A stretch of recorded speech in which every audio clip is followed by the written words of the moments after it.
আমরা মহান বিপ্লব সংহতি দিবসের মধ্য দিয়ে বাংলাদেশ প্রকৃত সেই স্বাধীনতা অর্জন করে এবং বাংলাদেশ মাথা উঁচু করে বসছে এবং এই দিনের মধ্যে দিয়ে প্রেসিডেন্ট বহুদলীয় গণতন্ত্র সুপ্রতিষ্ঠিত করেন।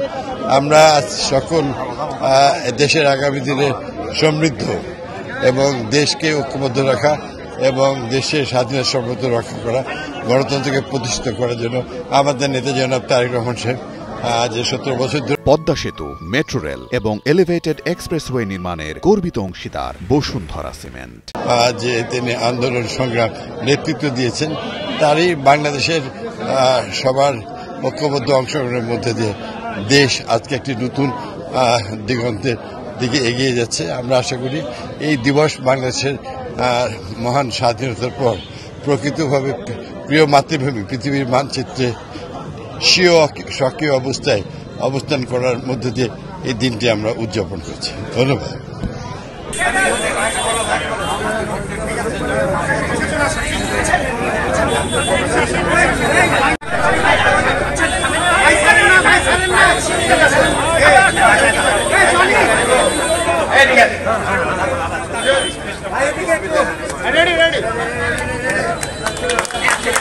এখন ফেস্টুন উড়িয়ে আমাদের মহান বিপ্লব ও সংহতি দিবসের اللهم اغفر لي وللمؤمنين والمؤمنات والمسلمين والمسلمات। আল্লাহ পাক রব্বুল আলামিন, তোমার দরবারে তোমার অসংখ্য বান্দা আজকে আমরা সকালবেলা হাত তুলে